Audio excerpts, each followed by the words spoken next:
नमस्कार, आप देख रहे हैं आवाज न्यूज। मैं हूं वीना सिंह। बैंकों के निजीकरण के विरोध में केंद्र सरकार के खिलाफ बैंक कर्मियों ने मोर्चा खोल दिया। सोमवार और बुधवार को सरगुजा जिले के सभी सरकारी बैंकों में ताले लटके रहे। बैंकों में हड़ताल की वजह से करोड़ों रुपए का लेन देन प्रभावित हुआ। वहीं ग्राहकों को भी परेशानियों का सामना करना पड़ा। बैंकों के निजीकरण के विरोध में all India nationalised bank officers federation ने 15 व 16 मार्च को अखिल भारतीय बैंक हड़ताल की घोषणा की थी। इसके तहत सोमवार को सभी बैंक अधिकारी और कर्मचारी हड़ताल पर हैं। सरगुजा जिले में भी सरकारी बैंकों में ताले लटके हैं। शहर के गुदरी चौक स्थित सेंट्रल बैंक ऑफ इंडिया के पास बैंक कर्मी हड़ताल पर बैठे रहे। इसके अलावा अंचल कार्यालय पर बैंक कर्मचारियों ने धरना देकर विरोध जताया है। 2 दिन के अवकाश के बाद सोमवार को निजी बैंक तो खुल गए, लेकिन सरकारी बैंकों में कर्मचारी हड़ताल पर हैं। All India nationalised bank officers federation के सदस्य ने कहा कि बजट में वित्त मंत्री निर्मला सीतारमण ने 2 सार्वजनिक बैंकों के निजीकरण की बात कही थी। सरकार की निजीकरण की नीति के विरोध में सभी बैंक कर्मचारी सोमवार और मंगलवार को हड़ताल पर हैं। बैंक कर्मचारी जनता के बीच जाकर निजीकरण के दुष्परिणाम के बारे में बताएंगे। जनता को जागरूक किया जाएगा। उन्होंने बताया कि सार्वजनिक क्षेत्र के बैंकों का निजीकरण कर ग्राहकों की जमा पूंजी को औद्योगिक घरानों के हाथ में देने की तैयारी है। इसका पूरा विरोध किया जाएगा। सागर गुजराती ने कहा कि सरकार की घोषणाओं को पूरा करने में सार्वजनिक बैंक हर संभव प्रयास करते हैं। वहीं बैंक कर्मियों ने कहा कि सरकार की गलत नीतियों के विरोध में आंदोलन जारी रहेगा। इधर 2 दिन अवकाश के चलते बैंक बंद थे। ऐसे में अधिकांश एटीएम्स में कैश खत्म हो गया है। वहीं सोमवार को हड़ताल के चलते राष्ट्रीयकृत बैंकों से जुड़े ग्राहकों को परेशानी हुई। आरटीजीएस, नेफ्ट व चेक क्लियरिंग न होने से लेन देन प्रभावित है। बैंकों में हड़ताल के चलते करीब 1000 करोड़ से अधिक का लेन देन प्रभावित होने की संभावना जताई जा रही है। सरकार ने जो बैंकों का निजीकरण की जो घोषणा की है, जो वित्त मंत्रालय ने अभी बजट सत्र में अपना भाषण दिया था, उसमें उनका ये कहना था कि आने वाले समय में 2021 और 20 में 2 बड़े सरकारी बैंकों को निजीकरण करने जा रही है। जैसे कि आप लोगों को पता है कि पिछले वर्षों में 14 हमारे सरकारी बैंकों का विलय किया जा चुका है और आज के डेट में जहां 27-28 सरकारी बैंकें हुआ करती थी राष्ट्रीयकरण के बाद, आज हमारे बीच में मात्र 12 सरकारी बैंक रह गई है। उसमें भी 2 बड़े बैंकों को निजीकरण करने जा रही है और 2 के साथ और 2 बड़े बैंकों का निजीकरण करने जा रही है। इसका मतलब स्पष्ट है कि उस जो 12 सरकारी बैंक वर्तमान में मौजूद हैं, उनमें से 4 बैंक यदि निजीकरण हो जाएंगे तो बचेंगे सिर्फ 8। और सरकार के सारी वित्तीय योजनाएं, सरकारी योजनाएं आम आदमी, कृषकों और ग्रामीणों तक जो पहुंचाने का काम कर रही है, वो सरकारी बैंक कर रही है। यदि सरकारी बैंक का अस्तित्व ही नहीं रहेगा, 100 साल 200 साल हो चुके हैं सरकारी बैंकों का सामाजिक कार्य में, और जो बैंक की सेवाएं जो हमारी मुहैया कर रही है लोगों को सर्विसेज सेवाएं, वो हमारा सामाजिक बैंकिंग है।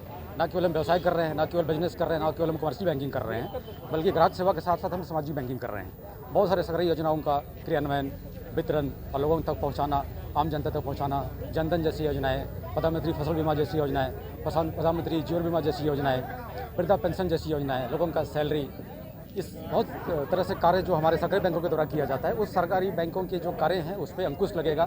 प्राइवेट बैंक हो जाने से क्या होगा, मालिकाना हक प्राइवेट निजी कंपनी के ऊपर चला जाएगा। आम आदमी के जो बैंकिंग के जो चार्जेस हैं वो आग लगने लगेगी। साधारण लोग, आम आदमी जो बैंकिंग सुविधाएं आज ग्रहण कर पा रहे हैं वो ग्रहण कर नहीं पाएंगे, क्योंकि बेपी बैंकिंग हो जाएगी, कमर्शियल बैंकिंग हो जाएगी, व्यवसाय की बैंकिंग हो जाएगी, तो आम आदमी का बैंकिंग करना मुश्किल हो जाएगा। अंबिकापुर कोतवाली थाने में आरक्षक सत्येंद्र दुबे के साथ हुए मारपीट का मामला अभी शांत नहीं हुआ है। आरोपी दीपक मिश्रा के पक्ष में ब्राह्मण समाज के लोगों ने पुलिस अधीक्षक टीआर कोशिमा को ज्ञापन सौंपकर निष्पक्ष जांच कराने की मांग की है। कोतवाली थाने में आरक्षक सत्येंद्र दुबे के साथ हुए मारपीट के मामले में ब्राह्मण समाज के लोगों ने पार्षद दीपक मिश्रा के पक्ष में सरगुजा एसपी टीआर कोशिमा को ज्ञापन सौंपकर निष्पक्ष जांच कराने की मांग की है। ब्राह्मण समाज का कहना है कि 27 फरवरी की रात कोतवाली थाने में हुए मारपीट की घटना घटने के बाद पार्षद दीपक मिश्रा थाने पहुंचे थे। बावजूद इसके कोतवाली पुलिस ने पार्षद के खिलाफ अपराध पंजीबद्ध कर लिया है। समाज के लोगों ने एसपी से मांग की है कि यदि घटना के दौरान दीपक मिश्रा मौजूद थे तो उनके खिलाफ कार्यवाही की जाए। वहीं पुलिस के पास घटना के दौरान पार्षद के मौजूदगी की पुख्ता सबूत नहीं है तो उनका नाम एफआईआर से पृथक किया जाए। इस मामले में पुलिस अधीक्षक ने ब्राह्मण समाज को आश्वासन दिया है कि मामले की जांच चल रही है। यदि इस घटना में पार्षद की भूमिका नहीं पाई जाती है तो उनका नाम एफआईआर से हटा दिया जाएगा। गौरतलब है कि 27 फरवरी को कोतवाली थाने में घुसकर 9 लोगों ने आरक्षक की बेदम पिटाई की थी। इस मामले में कोतवाली पुलिस ने पार्षद दीपक मिश्रा के खिलाफ भी एफआईआर दर्ज किया था, जबकि इस मामले में पुलिस ने अब तक 3 आरोपियों को गिरफ्तार कर उन्हें जेल भेज दिया है। बाकी अन्य आरोपियों की तलाश पुलिस कर रही है। एक ही मांग था अपना, दीपक मिश्रा जो है जनप्रतिनिधि थे और पार्षद हैं वर्तमान में, वो अपने कुछ वार्ड में कुछ घटना घटी थी और उनको पुलिस जो है लेके आई थी और उसके लिए जो है वो जब फ़ोन गया तो वो भी पीछे से वो भी पहुँचे। जब घटना घट गई तब पहुँचे वो, जैसा लोगों ने बता रहे हैं। उसी मांग में हम लोग लेके आए हैं कि वो अगर जांच किया जाए कि अगर वो थे नहीं वहाँ पर, अगर थे तो कार्रवाई किया जाए और नहीं है तो उनको बरी किया जाए, उनका जो रिपोर्ट लिखा गया उसे काटा जाए। ये हम अपने समाज की तरफ से, हमारे समाज के वरिष्ठ जो है सदस्य हैं, तो इस मांग को लेके हम लोगों ने सभी इकट्ठा होकर और एसपी साहब के साथ मिले कि इस पर कार्रवाई किया जाए, अगर नहीं है तो उनका नाम काटा जाए। तो उन्होंने शासन दिया है कि जांच चल रहा है और जांच में अगर निष्पक्ष जांच हो जाएगा और इसके बाद जो है अगर नाम नहीं है तो नाम काटा जाएगा, अगर है तो कार्रवाई होगी। तो हम लोग भी सहमत हैं कि कार्रवाई होना चाहिए, अगर नहीं है तो नहीं होना चाहिए। इस पर अंबिकापुर नगर निगम के द्वारा अवैध कब्जे के खिलाफ बड़ी कार्यवाही की गई है। सोमवार को निगम की उड़न दस्ता टीम ने इंदिरा नगर में अवैध कब्जे के खिलाफ कार्यवाही करते हुए 6 घरों पर जेसीबी चलाकर कब्जा खाली करा दिया है। अंबिकापुर निगम क्षेत्र अंतर्गत इंदिरा नगर वार्ड क्रमांक 10 में 6 परिवार के द्वारा अवैध तरीके से सड़क पर भवन का निर्माण किया गया था। सड़क सरकारी होने की वजह से कब्जाधारियों के खिलाफ वार्ड वासियों ने नगर निगम को शिकायत कर कार्यवाही करने की मांग की थी। वहीं वार्ड वासियों की शिकायत को सही पाते हुए निगम ने कब्जाधारियों को लीगल नोटिस जारी कर कब्जा हटाने का निर्देश दिया। बावजूद इसके कब्जाधारियों ने कब्जा खाली नहीं किया। सोमवार को निगम आयुक्त के निर्देश पर निगम अमला कार्यवाही करने इंदिरा नगर पहुंचा था। इस दौरान निगम की उड़न दस्ता टीम ने 6 घरों पर जेसीबी चलाकर कब्जा हटा दिया। वहीं कब्जा खाली करवाने की कार्यवाही के बाद सड़क को चौड़ीकरण करने की तैयारी निगम के द्वारा की जा रही है। ये वार्ड नंबर 10 में इंदिरा नगर में पूर्व में कुछ लोग 6 लोगों के द्वारा सड़क को अतिक्रमण किया गया था और उस पर सकरा कर दिया गया था, कब्जा कर लिया गया था। इनको लीगल नोटिस वगैरह दिया गया। नोटिस के बाद कार्रवाई की उनको सूचना भी दी गई थी और सारी प्रक्रिया पूरी करने के बाद उनको खाली करने के लिए फिर निगम का अमला आया। आयुक्त महोदय और भवन अधिकारी महोदय के निर्देशानुसार ये कार्रवाई की जा रही है। अंबिकापुर शहर में कई ऐसे इलाके हैं जिन्हें नो वेंडिंग जोन घोषित किया गया है। बावजूद इसके नो वेंडिंग जोन में गुमटी एवं ठेलों का संचालन हो रहा है। वहीं अब निगम अमला नियम का उल्लंघन करने वाले ठेला संचालकों के खिलाफ कार्यवाही करना शुरू कर चुका है। अंबिकापुर शहर में आए दिन ट्रैफिक जाम की स्थिति बनी रहती है। दरअसल कई ठेला संचालक सड़क किनारे अव्यवस्थित रूप से ठेले लगाते हैं। यही नहीं, नो वेंडिंग जोन में प्रतिबंध के बावजूद ठेले एवं गुमटियों का संचालन हो रहा है। वहीं शहर को व्यवस्थित करने के लिए नगर निगम अमला सोमवार को कार्यवाही करते शहर की सड़कों पर नजर आया, जहां सड़क किनारे ठेला लगाने वाले संचालकों को समझाइश देकर व्यवस्थित रूप से ठेले एवं गुमटियां लगाने का निर्देश दिया गया। साथ ही प्रतिबंधित प्लास्टिक के खिलाफ भी निगम अमले के द्वारा कार्यवाही की गई। वहीं सभी दुकान एवं ठेला संचालकों को अनिवार्य रूप से डस्टबिन रखने का निर्देश भी दिया गया है। इसमें इन लोगों को कई बार लगातार समझाइश दिया गया कि रोड के किनारे न लगाएं, बढ़िया से दब करके लगाएं और नो वेंडिंग जोन का भी है। साथ में प्लास्टिक न रखें, प्लास्टिक से कोई भी वस्तु न रखें और साफ़ सफाई का विशेष ध्यान रखें। साथ में डस्टबिन 2 रखें और उसका समुचित बढ़िया से उपयोग करते रहें। खबरों का सिलसिला जारी रहेगा। लौटते हैं एक छोटे से ब्रेक के बाद।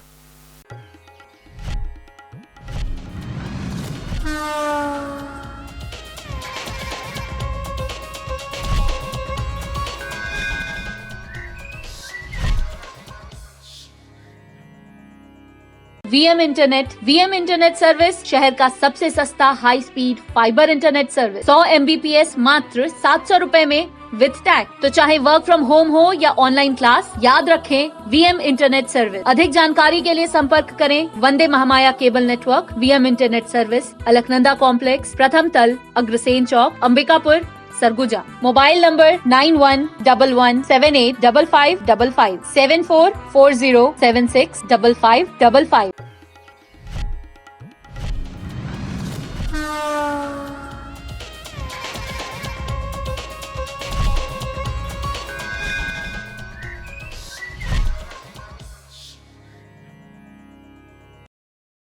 ब्रेक के बाद आपका स्वागत है।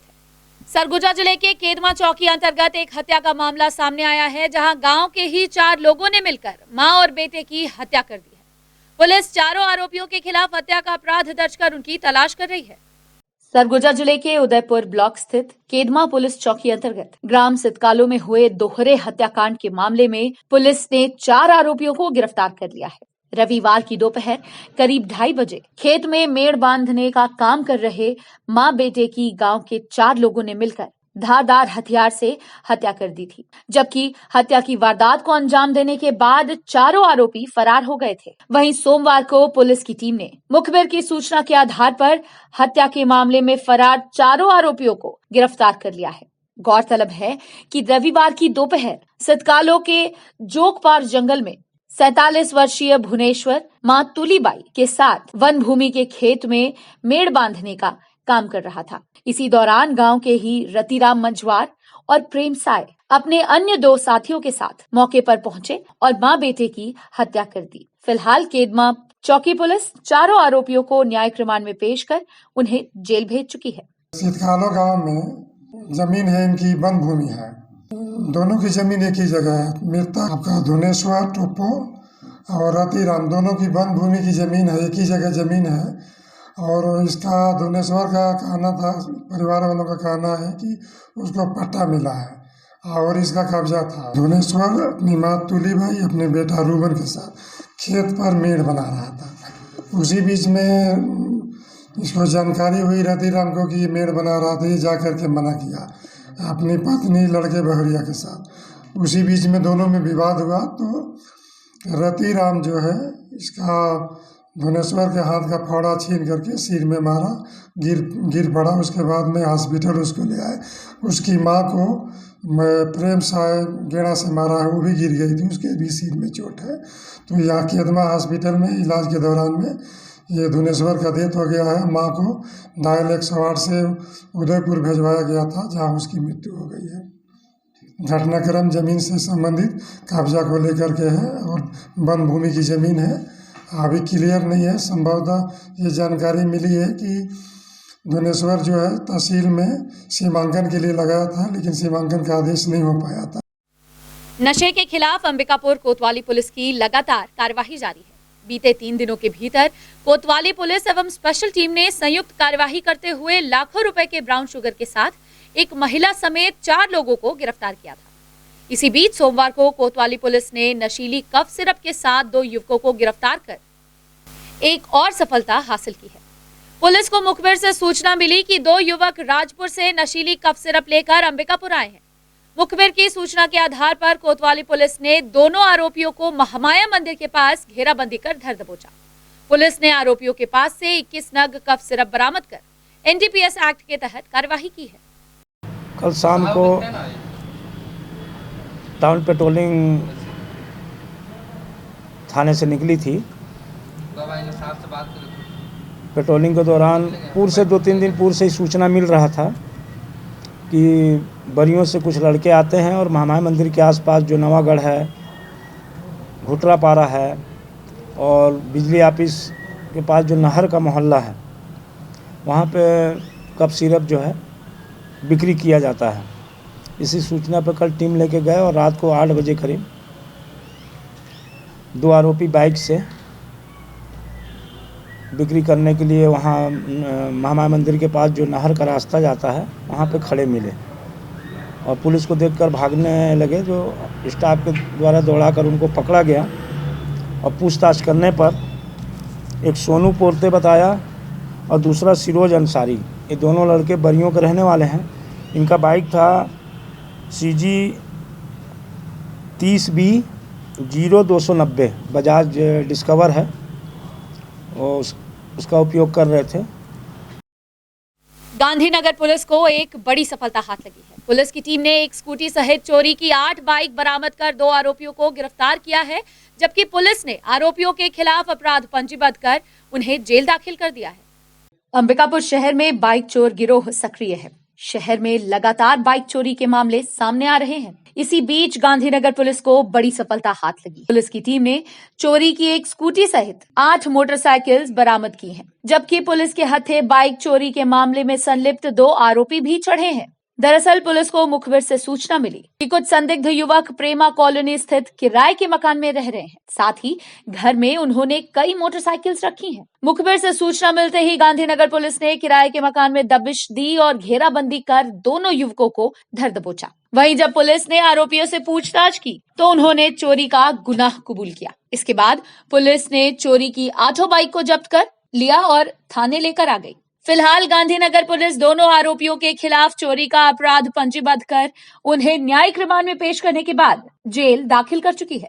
पिछले साल भर से थाना क्षेत्र और अंबिकापुर शहर में मोटरसाइकिल चोरी की घटनाएं बहुत बढ़ गई थी। लगातार चोरी हो रही थी। थाना गांधीनगर क्षेत्र से ही लगभग अभी तक 22 मोटरसाइकिल चोरी हो चुकी थी। लगातार पतासाजी किया जा रहा था। इसी दौरान मुखबिर से पता चला कि कुछ व्यक्ति प्रेमा कॉलोनी में रहते हैं और इनके पास कई मोटरसाइकिल है, बेचने के फिराक में है। उनको घेराबंदी कर पकड़ा गया और पूछताछ किया गया तो इनके पास से 7 मोटरसाइकिल और 1 स्कूटी बरामद हुई है।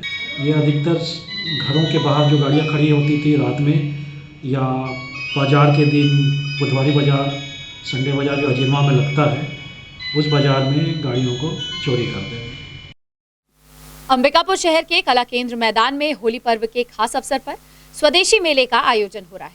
इस मेले में कश्मीर से कन्याकुमारी तक की हजारों वस्तुओं का अपार संग्रह एक ही छत के नीचे उपलब्ध है। आप अपने पसंदीदा वस्तुओं को स्वदेशी मेले से सस्ते दामों पर खरीद सकते हैं।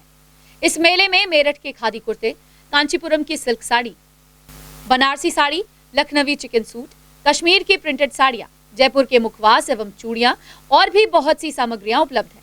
वहीं प्रदर्शनी का लुत्फ उठाने शहर के लोग मेले में पहुंच रहे हैं। सर्वप्रथम सभी अंबिकापुर वासियों का हार्दिक स्वागत स्वदेशी होली महोत्सव में। यह विगत 10 सालों से अंबिकापुर में हर साल होली के समय में स्वदेशी प्रदर्शनी लगती है। इस बार स्वदेशी होली महोत्सव के नाम से लग रही है। इसमें समर कलेक्शन इस बार ढेर सारी वैरायटियाँ इसमें आई पड़ी हैं। गर्मी को देखते हुए, चूँकि गर्मी बहुत जल्दी स्टार्ट हो जा रही है पहले, और मार्च का महीना है, हो भी जाती है। इस बार होली थोड़ा लेट भी आ रहा है, मार्च आखिरी में। तो जम्मू कश्मीर से लेकर कन्याकुमारी तक के 20-22 राज्यों के बुनकर अपनी समर कलेक्शन लेके आए हुए हैं, जिसमें विशेषकर कश्मीर की साड़ियाँ, आसाम की कॉटन और सिल्क की साड़ियाँ, भागलपुर की लीलन के कपड़े आए हुए हैं जो मार्केट में आपको 800-1000 रुपये मीटर मिलेंगे। यहाँ पे 300-400 रुपये मीटर में वो कपड़े उपलब्ध हैं। इसके सिवा हैदराबाद की साड़ियाँ आई हुई हैं, साउथ की पोचमपल्ली की भी साड़ियाँ हैं, इसमें तंजावुर की भी साड़ियाँ आई पड़ी हुई हैं। विशेषकर जो अंबिकापुर वासी हैं, जो ख़रीदार हैं यहाँ के, काफ़ी सराहना कर रहे हैं, काफ़ी अच्छी खरीदारी भी कर रहे हैं। होली को देखते हुए होली महोत्सव के रूप में यहाँ 20% की डिस्काउंट हैंडलूम के सामानों पे दी जा रही है। अंबिकापुर वासियों से निवेदन है, आएँ, देखें, ख़रीदारी करें, आनंद भी उठाएं और ये बुनकरों का प्रोत्साहन भी करें ताकि इनकी भी जीविका इससे चलते रहे। बुलेटिन में फिलहाल सिर्फ इतना ही। शहर से जुड़ी खबरों के लिए देखते रहिए आवाज न्यूज।